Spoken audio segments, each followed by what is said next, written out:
بریم برای حل معادلات درجه اول. معادله درجه اول چطوری میشه؟ مثلا میگم مقدار x رو به دست بیارید. ببینید بچه‌ها x به اضافه 4 مساوی با 11. مثلا اینونه که من میگم چه عددی به اضافه 4 میشه 11.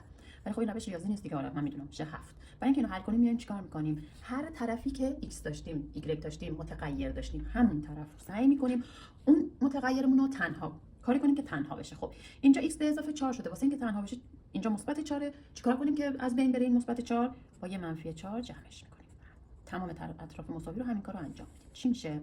این با این میره، اینجا x میمونه مساویه با 11 منهای 4 7. این روش ریاضی. برای بعدی چیکار میکنیم؟ y به اضافه 5 شده. برای اینکه 5 رو از بین ببریم که y تنها بشه، اینجا مثبت 5 پس یه منهای 5، این طرف هم منهای 5. این دو تا با هم میرن، y مساویه با هم جمع میشن هم علامتاً 4 و 5 9. 12 مساوی با x منهای 8. x منهای 8. پس بخوام x تنها بشه باید چیکار کنم؟ اینجا منهای 8 من طرفین رو یه به اضافه 8 میکنم. چی میشه؟ x مساویه با این دو تا با هم میرن میشه 20.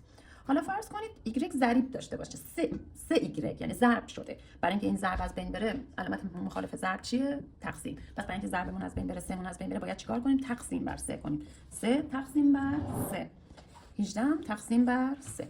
پس اینجا چی میشه؟ اینجا 3 واسه ساده میشه y مساویه با 18 تقسیم بر 3 6. حالا اینجا 8 مساویه با x چهارم. x تقسیم بر 4 شده. باید چیکار کنیم که 4 از بین بره؟ ضرب در 4 کنیم. طرفین تساوی رو ضرب در 4 میکنیم. این 4 با این 4 ساده میشه، x میمونه. اینجا هم 32. بچه‌ها 32 مساوی x یا x مساوی 32 با هم فرقی ندارن.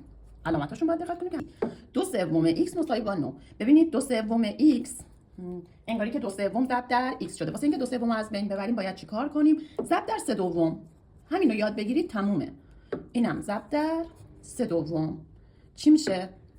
این با این ساده میشه، 3 هم با 3 x میمونه x مساویه با 3 نقطه 27 دوم. بچه‌ها اینو بخواید ساده کنید 27 دوم میشه 26 دوم به اضافه 1 دوم که 26 دوم میشه 13 به اضافه 1 دوم. شما 13 به اضافه 1 دوم میتونید بنویسید 13 و 1 دوم که در نهایت میشه 13 و نیم اگه لازم شد. و اما اینجا x به اضافه 4 چهارم مساویه با 10 پنجم. هر وقت به صورت کسری داشتید x داشتید و این شکلی بود، ببینید اینم میشه اما نیازی نیست چون این 2/3 جداست. این مدلی داشتید ما بهش میگیم طرفین وسطین. میاین طرفین وسطین میکنید. یعنی چی؟ صورت اینو در مخرج این ضرب میکنید، مخرج اینو در صورت این یکی کس مساوی هم قرار میدید. میشه x به اضافه 4 ضرب در 5. بچه‌ها چه 5 این طرف باشه چه این طرف فرق نمیکنه، ضرب میشه دیگه. 4 5 تا هم 40 تا. حالا اینو ضرب میکنیم میشه 5x به اضافه 4 5 تا 20 تا مساوی با 40. خب الان ببینید دو تا هم ضرب داریم هم جمع. اول جمع می‌بینیم چی میشه؟ منها میکنیم دو طرف. چی میمونه؟ از این طرف 5x 40 منهای 20 20. خب حالا 5x داریم چیکار میکنیم؟ تقسیم بر 5 میکنیم که 1 بشه.